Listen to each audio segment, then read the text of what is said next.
Terjadi di salah satu kota besar Ustadz di Indonesia. Seorang istri mengalami KDRT karena menegur suaminya yang kecanduan judi online.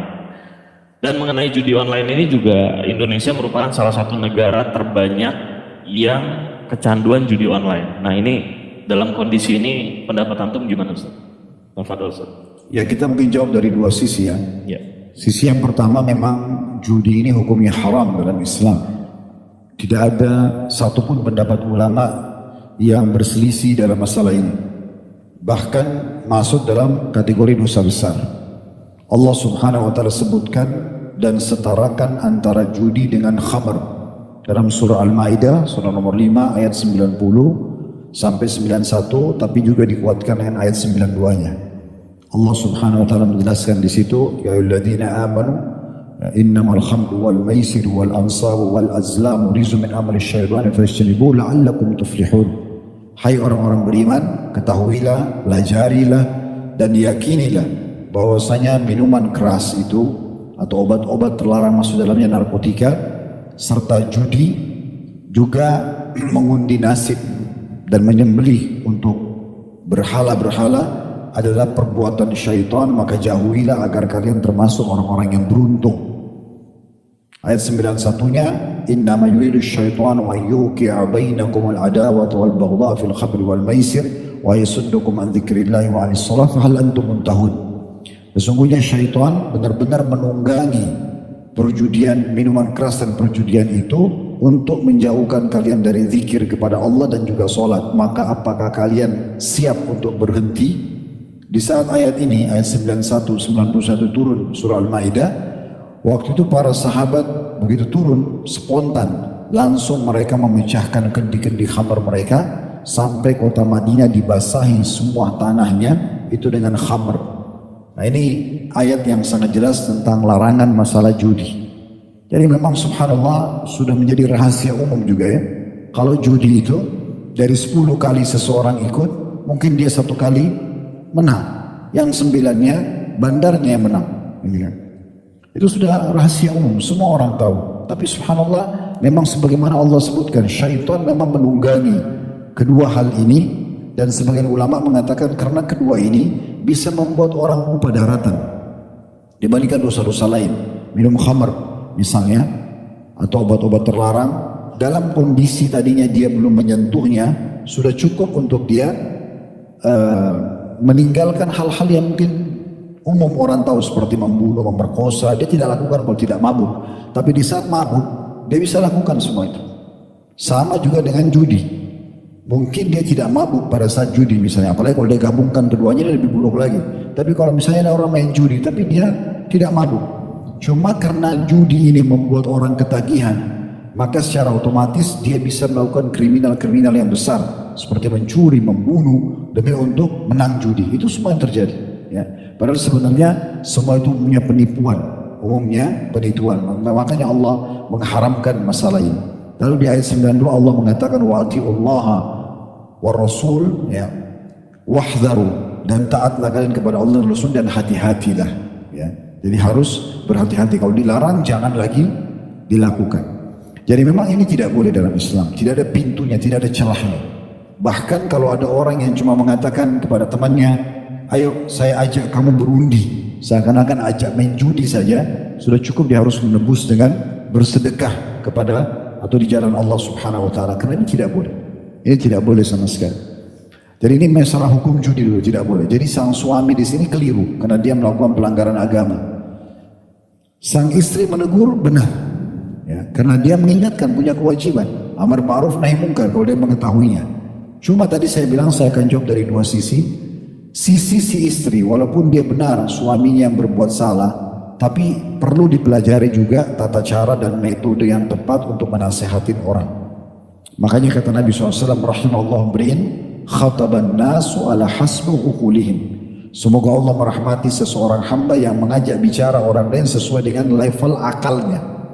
Bisa bermakna, kalau dia berpendidikan tinggi, pakai bahasa-bahasa yang tinggi supaya juga dia lebih mudah memahaminya. Kalau dia mungkin tidak berpendidikan, kita berbicara dengan sesuai level dia dengan bahasa yang lebih mudah supaya mudah difahami misalnya. Bisa juga bermakna tidak seperti itu. Artinya berbicara dengan orang yang berakal yang bisa menerima nasihat itu tepat. Tapi berbicara dengan orang yang lagi mabuk, orang yang lagi ketagihan judi, ini gak tepat. Di saat itu mau dinasihatin gak tepat. Harus mencari momen-momen yang tepat supaya bisa berikan masukan. Terlebih lagi memang seorang istri posisinya kalau memberikan masukan kepada suami, dia harus memahami kalau laki-laki itu dominan akal. Dan juga dia punya sifat kepemimpinan. Gak bisa. Saya sering bahasakan kalau ikhwan dan akhwat masih ingat. Kami ini kaum laki-laki, kita ini semua laki-laki di saf depan. Karena Allah subhanahu wa ta'ala ciptakan kita memang dengan tugas-tugas banyak di luar rumah. Cari nafkah, sholat berjamaah, jihad, ngantar jenazah. Itu kan tugas laki-laki. Perempuan tidak ada kewajiban cari nafkah, tidak ada kewajiban jihad, tidak ada kewajiban ngantar jenazah. Tapi kita punya kewajiban. Berarti memang Allah sudah ciptakan kita untuk menghadapi alam luar. Kulit kita ini sudah nggak butuh head body, nggak butuh sunblock, Karena memang sudah kebal dengan itu sebenarnya kaum laki-laki. Bukan berarti tidak boleh dia merawat dirinya, tetapi beda dengan kaum wanita. Wanita lebih sensitif, keluar sedikit kena matahari nanti akan terjadi iritasi dan segala macam. Nah, karena kita ini adalah makhluk luar rumah, laki-laki ini, maka sifat defense-nya itu kuat sekali. Mempertahankan diri itu kuat sekali. Karena memang dia harus menghadapi alam luar. Nah, orang yang seperti ini kalau dihadapi tidak bisa dengan cara diserang. Kalau seorang istri langsung bilang sama suaminya, kamu nggak bisa begitu, kamu akan masuk neraka, itu haram. Yang pertama terjadi dia pasti defense, pasti dia pertahankan diri. Maka ini keliru. Oleh karena itu cara menasihatin ayah, suami, anak laki-laki, saudara laki-laki ini sama. Menghadapinya dengan memilih momentum yang tepat. Kemudian juga berbicara seakan-akan coba menanyakan tentang hukum judi misalnya, hukum khamr misalnya, atau ada cerita yang kita sampaikan tentang seseorang yang terjerumus dalam khamr ataupun judi kemudian dia melakukan kriminal sebagai sebuah informasi saja. Itu sudah cukup. Itu sudah cukup dalam menasihatin laki-laki. Beda kalau sebaliknya laki-laki nasihatin perempuan itu berbeda. Mungkin dia bisa langsung menyampaikan kalau itu tidak boleh atau saya tidak suka. Tapi kalau ke laki-laki tidak bisa seperti ini. Maka perlu dilihat juga metode yang digunakan oleh istri ini sudah tepat atau tidak. Jangan sampai memang dia sengaja dalam kondisi suami lagi ketagihan judi online, dia sudah kayak orang yang kerasukan syaitan karena semuanya mau dijual, semuanya mau diambil. Bahkan mereka tidak perlu itu. Kalau sudah dikuasai sama syaitan itu siap untuk merampok harta kerabatnya, siap untuk bahkan menjual istrinya, bahkan apa saja dia lakukan, dia siap untuk itu. Ada salah satu kerabat saya kebetulan menyaksikan langsung di salah satu tempat perjudian, dia kebetulan lewat di situ. Ada satu orang sudah 3 hari di situ, termasuk orang kaya dari salah satu negara, saya nggak usah sebutin. Kemudian dia duduk sampai habis, dalam 3 hari habis semua harta yang dia kumpul 10 tahun. Kena kalah judi. Karena dia penasaran, dia tidak punya lagi apa-apa, dia telepon teman-temannya, kerabatnya, nggak ada yang bantu lagi.